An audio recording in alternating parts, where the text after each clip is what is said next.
I swear I blinked once, and when I opened my eyes, a guy with a shiny HOA badge had a gun pointed at my brother's head. That's when my brother smiled and said the 6 words that changed everything. You just aimed at a Marshal. The neighborhood of Crystal Pines was sold as an oasis, a place where lawns were trimmed within a quarter-inch of regulation and mailboxes matched like cloned soldiers in a suburban army. It was the kind of place where you'd get fined for daring to plant a flower that wasn't HOA approved, or worse, parking your car slightly askew. My brother Eli thought it was hilarious. He called it Step Forward with sprinklers.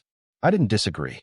Still, after saving for 6 years, I'd finally moved into a cozy house near the cul-de-sac, surrounded by identical rooftops and suspicious smiles. The HOA president, Karen Delroy, welcomed me personally, clipboard in hand, heels clicking like gunfire on the driveway. She handed me a glossy booklet thicker than a college textbook and told me with an unsettling grin, "We maintain peace here. And peace needs order." My brother whispered behind her, "And order needs tyrants." Eli had come to visit for a week, or so I thought. He had always been calm, focused, and strangely observant. The type of guy who would spot a camera and a clock or notice a car had been parked in the same spot for 3 days straight. I used to chalk it up to his job as a private investigator. That's what he told the family. But the truth was, I had no idea what he really did until the HOA cops tried to detain him over a plastic visitor's pass. Karen's HOA didn't just hire security, she weaponized it. Her enforcers, as she called them, wore uniforms that looked like knockoffs of SWAT gear ordered off a discount site, tactical vests, fake radios that didn't connect to anything, and body cameras they never turned on. These guys didn't patrol, they prowled. They barked orders at anyone they deemed suspicious, mostly teenagers, delivery drivers, and anyone not wearing a tennis visor. One of them, Rick, was a fired mall security guard with a Napoleon complex and an itchy belt holster. You could smell the ego before you saw the dude. Eli had already raised eyebrows because he jogged at night. "Sketchy," Karen muttered at the last board meeting. She actually used the phrase non-compliant body language. A few neighbors whispered too, "He doesn't even garden," as if that was proof of something sinister. I laughed it off, but Eli's eyes followed the HOA truck every time it passed. "This isn't just overgrown roses and lawn gnomes," he once told me. "This setup is too controlled. Someone here is hiding something." I thought he was being paranoid, until Tuesday night. I wasn't with him when it happened, but the security footage leaked later told the story clearly.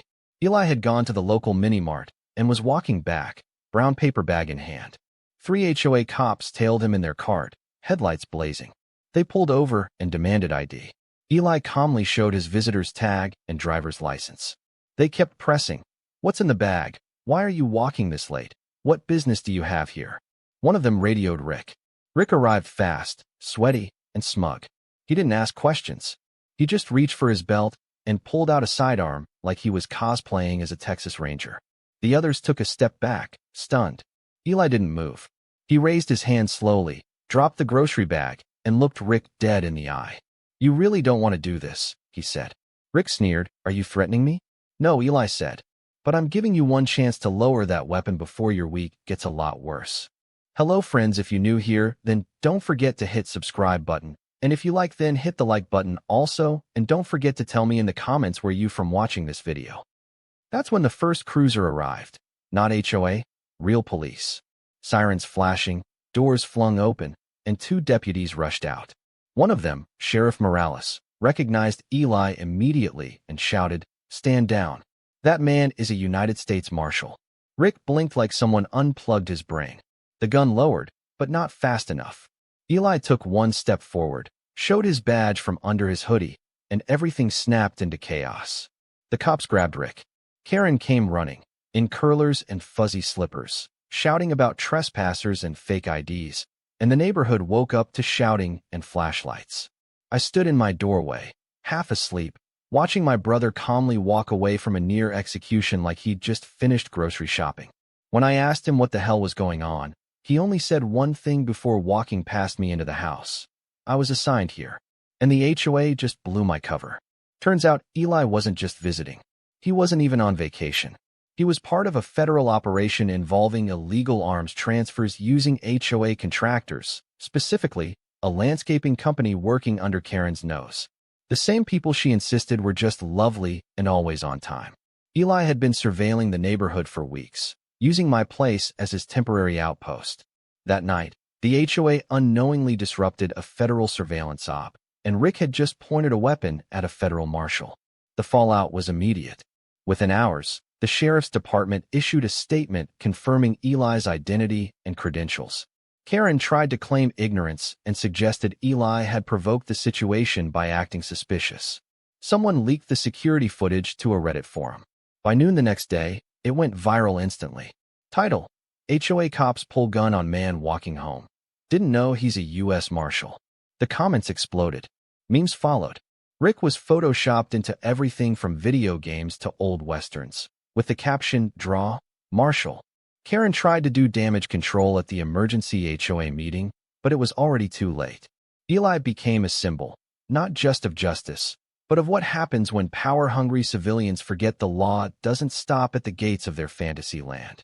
That was the night everything changed in Crystal Pines. And that was only the beginning. The morning after the incident was like the calm before a different kind of storm. The news hadn't just traveled fast, it had spread like wildfire. HOA group chats were blowing up. The neighborhood Facebook page was in full meltdown mode. And Karen Delacroix was nowhere to be seen, which was suspicious all on its own considering she was normally out with a measuring tape by 6:45 a.m., inspecting lawn heights like it was her personal mission from God. Meanwhile, Eli sat at my kitchen table, sipping black coffee and casually flipping through his phone as if he hadn't just had a gun pulled on him by an HOA vigilante the night before. I couldn't hold it in anymore. "You were on assignment this whole time? Here? Using my house?" Eli didn't even look up. "Yeah, you've got great sightlines. Plus, no one suspects the brother of a federal marshal would willingly live in an HOA." I stared at him. "And you didn't think to mention this?" He raised an eyebrow. "It's classified. You know the drill. Besides, you always said Karen was shady. I figured you wouldn't mind." Technically, he wasn't wrong. Karen had long been a menace with a clipboard, but finding out that she'd accidentally obstructed a federal investigation, and that my brother had been the one quietly gathering intel from my living room, was more than just a plot twist. It was a complete genre shift, the kind that gets entire seasons of Netflix shows greenlit. Not long after sunrise, the Real police showed up again, this time in plain clothes. They came in calmly, respectfully, and shook Eli's hand like they'd known him for years. I stepped out on the porch, watching his neighbors peek through blinds, and slowly realized something bigger was happening than just a parking fine. Sheriff Morales pulled me aside to thank me for unintentionally hosting a federal sting site. I didn't even know how to respond to that. Meanwhile, Karen finally emerged from her lair. Perfectly styled hair, pearl earrings, and that terrifyingly serene smile that always seemed to mean, "I'm about to ruin someone's life." She marched right up to the sheriff and launched into full Karen mode. "I demand to know why this man," she jabbed a finger toward Eli, "is still walking freely around this neighborhood after causing such a disruption, and why you're allowing this kind of military interference within a private community." Morales didn't flinch. "Ma'am, he's a deputy US Marshal. He's authorized to be here." Karen crossed her arms. "Well, not with our consent." Eli didn't miss a beat. "Actually, your landscaping contract with Verde Cape Services gives federal agencies clearance for ongoing investigations due to their prior involvement in interstate trafficking. It's buried on page 6 of the small print. You really should have read it." Karen blinked like she'd just been slapped with a wet towel. Her mouth opened, then closed again like a fish out of water. She quickly tried to pivot. "Well, if this is true, then surely we can work something out, perhaps a confidentiality agreement. Maybe even waive a few HOA dues in exchange for your silence." The other officers raised their eyebrows. Eli gave her a slow smile. "Are you trying to bribe a federal officer?" Karen's smile twitched. "Of course not. I'm just suggesting we keep the peace. Our property values are very delicate." Eli leaned in just slightly. "Lady, you pointed a loaded weapon at a federal agent last night, and now you're worried about your Zestimate?" That was when Karen finally began to unravel. She started claiming the entire thing was a setup, that she suspected Eli of being a fraud, and that her team had acted out of concern for community safety. Unfortunately for her, her team had all either gone into hiding or were already on TikTok apologizing and blaming Karen for everything. Rick had posted a live stream that morning titled My Side of the Story, exposing the deep state HOA. It did not help her case. By noon, the story had made local news. By evening, it had hit national outlets. One anchor referred to the HOA as mall cops on steroids. Another segment reenacted the encounter with a dramatic narrator and stock footage of suburban chaos. Eli had to give a statement to his department, but the real bombshell came when they confirmed that the Verde Cape landscaper wasn't just some innocent hedge trimmer. He had ties to a known gun-running operation. A low-level runner, but enough to justify the entire undercover operation. And Eli had been tracking him for weeks. Karen's beloved landscaping team was now under full federal investigation. Meanwhile, Karen held an emergency HOA meeting that night. It was supposed to be for board members only, but half the neighborhood showed up anyway. Eli and I watched from my ring cam. Karen stood up in front of everyone, claimed she was the real victim, and that military overreach was threatening the sanctity of Crystal Pines. She talked about safety, structure, and rogue elements. People started walking out mid-speech. One guy even shouted, "You almost got a guy shot because he was buying Doritos." That's when Karen lost it. She started screaming about fines, bylaws, and how the community needed order. She slammed her clipboard on the table so hard it broke. The sound was beautiful. It was the sound of power cracking. Later that night, Eli sat on the porch sipping another cup of coffee. "You know what the funniest part is?" he asked. "They thought I was just some guy with a paper pass. These people got so drunk on authority, they forgot to actually question the facts." I nodded. "So what now? Is it over?" Eli smirked. "Not even close. The operation just shifted into high gear.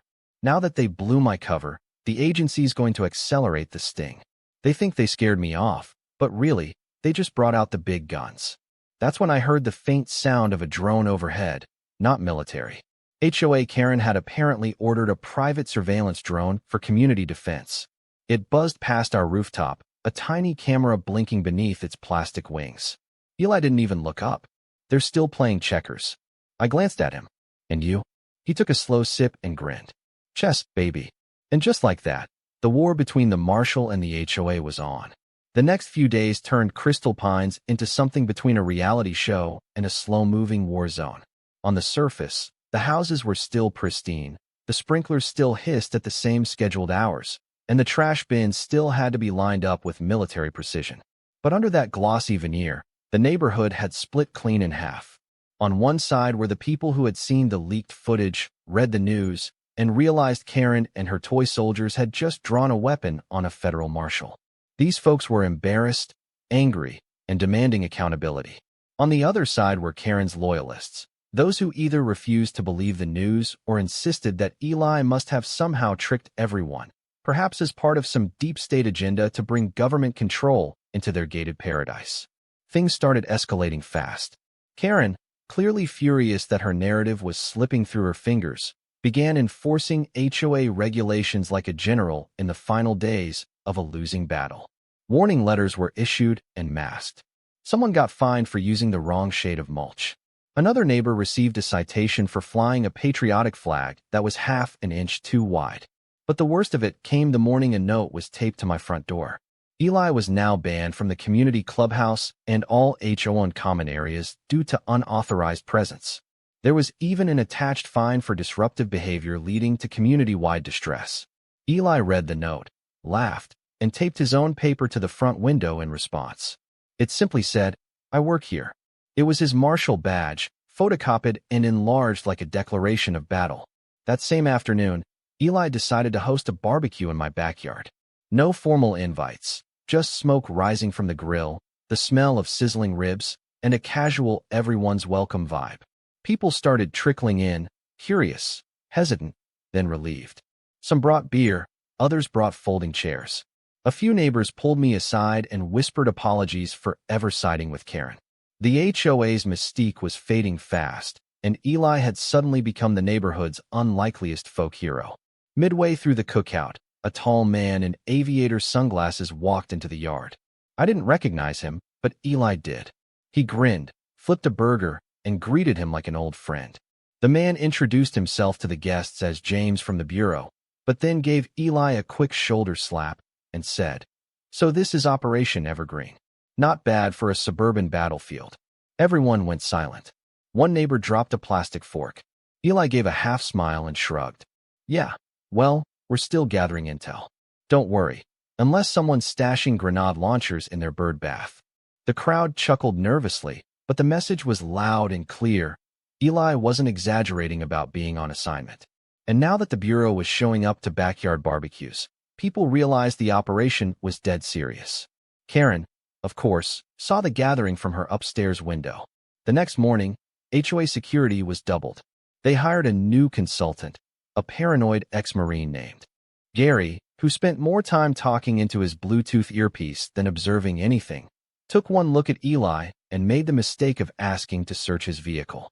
Eli said nothing, just opened the back of his car, revealing exactly nothing illegal, but enough gear to raise eyebrows. Tactical vests, binoculars, surveillance equipment, and a laptop case with Department of Justice stickers all over it. Gary backed away, muttering something about needing authorization, and promptly wrote a fake report that the federal agent is a risk to the community. It was forwarded to Karen, who promptly attempted to file a complaint with the Marshal Service. That backfired in spectacular fashion. 2 days later, Karen received a visit from a federal investigator, not Eli, someone higher up. They informed her that interfering with or attempting to discredit a federal investigation could be considered obstruction. She tried to play innocent. I'm just trying to protect my residents. But the agent wasn't playing games. Then stop hiring amateurs with guns and fake badges. Desperate to regain control, Karen doubled down in the most Karen way possible. She announced a mandatory neighborhood safety drill to be held in the park. Attendance required. Purpose: to train residents in coordinated security awareness protocols. In plain English, a fake crime simulation where HOA members would act out how to catch suspicious individuals. Eli was absolutely delighted. A suburban LARP session, he said. Fantastic. Should I come dressed as the threat? I begged him not to. He agreed, mostly because he had real work to do. His operation had moved into phase 2. The landscaper, Verticap's lead employee, had unknowingly taken a GPS-tracked van from one end of the community to the other. Inside were crates marked as fertilizer, but Eli believed one of them held something else. A small federal team had set up remote sensors along the green belt. Every movement was now tracked. During the HOA safety drill, Karen paraded around in a khaki vest with Commander written on the back in glitter paint. Her patrol team took positions like it was a scene from a discount action movie. A group of kids laughed at them from the sidelines. Gary paced like a watchdog, issuing hand signals no one understood. The event descended into pure chaos when someone tripped over a sprinkler head and blamed it on sabotage. Several residents left midway through, clearly embarrassed. Meanwhile, Eli was in my attic watching a drone feed on his laptop. The landscaper's truck had deviated from its route. Instead of heading toward the public gardening shed, it detoured toward the HOA maintenance office, an area no one was supposed to access except Karen's trusted staff. Eli clicked through several screens, marking timestamps and locations. That's our spot, he muttered. He's making the drop. Suddenly, something unexpected happened. A kid riding a scooter zipped past the truck and accidentally knocked over one of the crates as it was being offloaded. The crate split open slightly, just enough for a small metallic object to roll out. Not fertilizer. A weapons part. Confirmed. Eli's voice turned serious. They're here. Time to move. He radioed his team. Quietly, I could hear the change in his tone. The joking disappeared. This wasn't about Karen anymore. This was a full-blown sting about to go live in the middle of a community obsessed with lawn edging and mailbox uniformity. That night, as the HOA patrollers held their after-drill pizza party and Karen blabbed about neighborhood unity, Eli stood near the bushes behind the community office, eyes on the prize. He wasn't alone. His backup had arrived, quietly. The next chapter of Crystal Pines was about to begin, not with a clipboard, but with handcuffs. The sting was set for Thursday at 4:30 a.m., early enough that no nosy neighbors with Ring cameras or gossip blogs would catch on, but late enough that the landscaping crew would be moving. The operation, Eli said, was greenlit as soon as the drone footage and GPS logs confirmed that suspicious crate drops had been made, not once, but 3 times in 2 weeks. The boxes marked as gardening supplies were concealing firearm parts that, once assembled, would constitute illegal and untraceable weapons.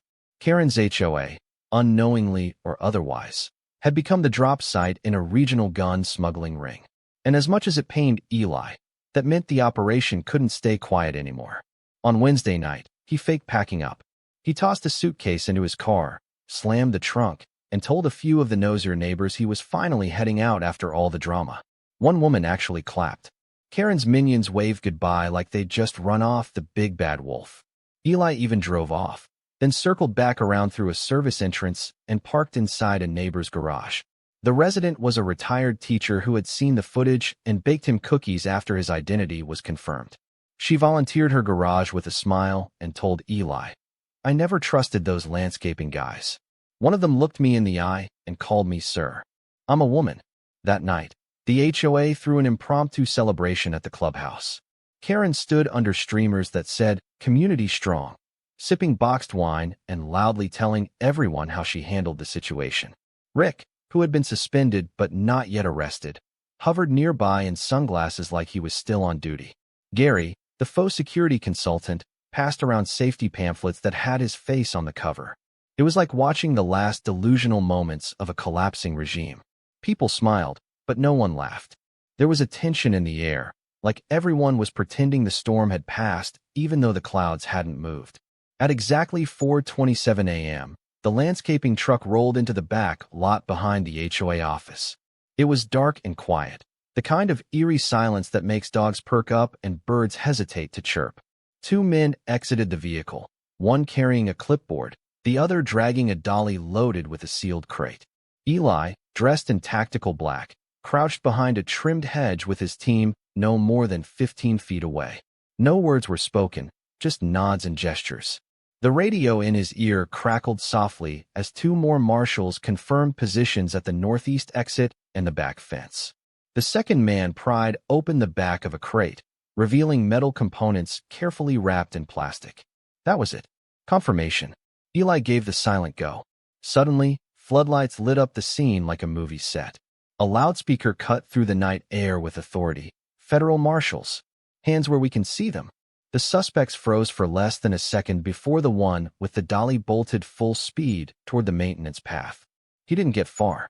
Two agents tackled him into the rose bushes with enough force to shake a nearby birdhouse. The other man raised his hands, visibly shaking. Karen's shriek echoed from her balcony a moment later. She had apparently heard the commotion and thrown open her French doors to investigate, wearing a silk robe and screaming into the void. "What is going on? You can't do this. This is a private community." Her voice cracked as she repeated the word private 3 more times, like it was some kind of magical shield. Eli didn't even look up. He walked directly toward the crates and began opening them one by one. The contents were confirmed and cataloged: rifle parts, suppressor components, and one wrapped pouch marked with the name of a known trafficking ring already under investigation in 3 states. The HOA had officially crossed into federal crime scene territory. The entire subdivision began to stir. Porch lights flicked on. People came outside in robes and pajamas, some clutching coffee mugs, others already filming with their phones. Within minutes, local news trucks had arrived. Apparently, one of the marshal's vans had been spotted earlier by a reporter who'd been camped outside Karen's house for weeks, waiting for another outburst. She'd gotten far more than she bargained for. Karen rushed down from her porch, robe flapping behind her like a cape, and made a beeline toward Eli, who was calmly loading confiscated materials into a van. She screamed, demanded answers, accused him of staging the entire thing to discredit her leadership. "You think you're some kind of hero? This is a setup. Those crates are fake. I want your badge number. I'll call the governor." Eli didn't flinch. "Good. I'm sure he'll be interested in hearing how HOA funds were used to pay a landscaping contractor tied to interstate arms trafficking." Then, as if on cue, another agent handed Karen a document. She read it, paled, and dropped it to the ground. It was a notice of federal seizure of HOA records and contractor communications, signed by a judge. She wasn't being arrested yet, but her day was coming fast. Just when it seemed the morning couldn't get any wilder, Rick stepped out from behind a tree in full HOA patrol uniform, despite his suspension, and tried to stop one of the federal agents from loading evidence. He actually reached for the man's arm. That was the final mistake. Two marshals took him down instantly, cuffed him on the sidewalk, and read him his rights while he sobbed into the grass. A woman on the HOA board screamed, "I knew it," and quit on the spot. Another neighbor, filming the whole thing, muttered, "This is better than Netflix." By 6 a.m., the sting was complete. 2 arrests made, 5 crates seized, several digital records from HOA emails copied and secured. And Karen? She was standing in the middle of the road with her fists clenched, surrounded by neighbors who now looked at her like she had personally betrayed them. Which, to be fair, she kind of had. The story hit national news by 9 a.m. The headline read, "HOA busted in federal weapons sting. Gun drawn on US Marshal was just the beginning." Comment sections exploded. Memes of Karen in a silk robe shouting at Eli flooded social media. One even had the caption, "When your HOA gets a RICO charge." As the sun climbed higher, Eli leaned against the back of the Marshal van and sighed. "Well," he said, wiping his hands, "that escalated nicely." I nodded, stunned. "Is it over?" Eli shook his head. "Not yet. This was just the cleanup. The fallout is next." And that's when he handed me a folded piece of paper. On it was a list, an actual list of names, including several HOA board members, 2 vendors, and even a local delivery driver. "We're still looking into them. But Karen? She's not walking away from this clean." As the last of the vehicles pulled away, Karen stood, alone in her driveway, surrounded by silence and garbage cans that hadn't been brought in by the 6 a.m. deadline. For the first time since I moved into Crystal Pines, she had no clipboard, no voice, and no control. And Eli, he had one more mission left, just not the kind Karen ever expected. For the next week, Crystal Pines felt like a place holding its breath. Gone were the HOA patrols in golf carts pretending to be the FBI. Gone were the loud commands about lawn infractions and mailbox color coordination. Karen had disappeared into her house and drawn the blinds, and the once bustling clubhouse now sat empty, padlocked and guarded by a simple laminated notice taped to the door, "Under federal review." You could feel the change in the air. Kids played louder, dogs barked freely, and neighbors began speaking to each other again. This time without the fear of some clipboard-wielding tyrant writing them up for having non-regulation wind chimes. Eli didn't stay long after the sting. He spent a few days filing reports, wrapping up loose ends, and coordinating with investigators to track the financial trail connecting Vertixscape Landscaping to a larger criminal ring spanning 3 states. But his work was almost done here. There was nothing left to surveil. The mask had been ripped off, and what lay beneath was as absurd as it was dangerous. A neighborhood so obsessed with control that it failed to see how its own structure had been used to shield illegal activity. And Karen, she hadn't spoken to anyone publicly since the night she received her federal notice. Rumors spread that she had lawyered up and was already under investigation for obstruction, misuse of HOA funds, and a long list of ethical violations that just kept growing by the hour. One evening, as Eli sat on the porch with me, watching the sun dip behind the cookie-cutter rooftops, I asked him the question that had been burning in the back of my mind. "How did you even get this assignment?" He smirked. "Funny enough, your neighborhood came up in an unrelated wiretap. They mentioned a drop site disguised as a gardening shed behind a private HOA building. I checked the maps and saw the street name, and then I remembered you lived here. So I volunteered." I laughed, half in disbelief, half in horror. "So this entire circus started because of me?" "Not because of you," he said. "Because of Karen. You just gave me a couch and decent coffee." We sat in silence for a while. Just as I thought Eli might finally take a breath and enjoy the quiet, he stood up and walked to his car. He popped the trunk, rummaged around, and returned with a small, ridiculous object in hand. A shiny purple badge that read Honorary HOA Security Patrol. It had glittery text and a cheap plastic pin on the back. He held it out to me like it was some kind of medal. "Where the hell did you get that?" "Confiscated from Rick's locker after he tried to stop a federal agent from doing his job. Figured I'd keep it as a trophy." I took it from him, holding it like it might explode. "What am I supposed to do with this?" Eli grinned. "Frame it. Hang it above your fireplace. Every time someone asks, tell them you survived a neighborhood war." The next morning, an official letter arrived addressed to all homeowners. It was from the interim legal trustee appointed by the county. The HOA board had been dissolved pending an audit. New elections would be held, this time with third-party oversight. Until then, a temporary committee of residents, not enforcers, not self-proclaimed generals, would manage community decisions. There was even an anonymous hotline created for anyone who had been unjustly fined or harassed during Karen's reign. Within hours, the line crashed from the sheer volume of calls. One of the first acts of the new committee was symbolic but meaningful. They voted to remove the HOA enforcement shack next to the community playground. It had stood like a tiny outpost of tyranny, complete with security cameras and tinted windows. But now, it was being turned into a lemonade stand by a group of local kids. The new sign read, "Freedom Sips, no fines, just flavor." As for Rick and Gary, the fallout hit hard. Rick was facing charges for impersonating law enforcement and obstructing federal operations. Gary tried to claim he had no idea what was happening and that he was just doing his job, but screenshots of his HOA group messages surfaced, showing him calling the marshals civilian invaders and planning countermeasures. His chances of working in security again were officially zero.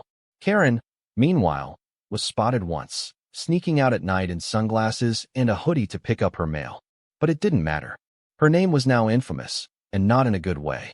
Her face had become the poster image of everything wrong with unchecked authority in gated communities.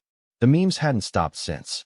On my last evening with Eli before he left, we decided to take one final walk through the neighborhood. No patrols, no aggressive stares, just neighbors waving or nodding respectfully. An older couple even thanked Eli for restoring peace, without using a clipboard.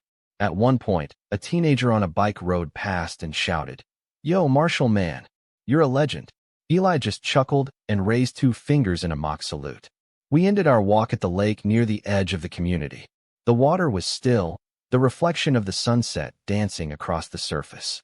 For a moment, it almost looked like the peaceful place the brochure had promised when I bought the house. And maybe, finally, it could be. As we turned back, Eli stopped and pulled something from his pocket. It was a plain envelope with no name on it, sealed with a red sticker. "Mail came for Karen," he said. "No return address. Probably legal." He hesitated for a moment, then handed it to me. "Want to do the honors?" I shook my head. "Let the new committee handle it." We left the envelope at her doorstep. By morning, it was gone. But one more surprise waited in the mailbox that day, another envelope. This one addressed to me. Inside was a card, surprisingly elegant, with embossed lettering. It was from Karen, not handwritten, printed. The message read, "To the resident at address. I regret that recent events have led to misunderstandings and community unrest. I wish you peace moving forward. Sincerely, Karen Delacroix." Tucked behind the card was a smaller piece of paper, folded twice. On it, in unmistakable handwriting, were just 4 words. "I'll be back soon." I read it twice. Showed it to Eli. He laughed for a full minute, then said, "Of course she will.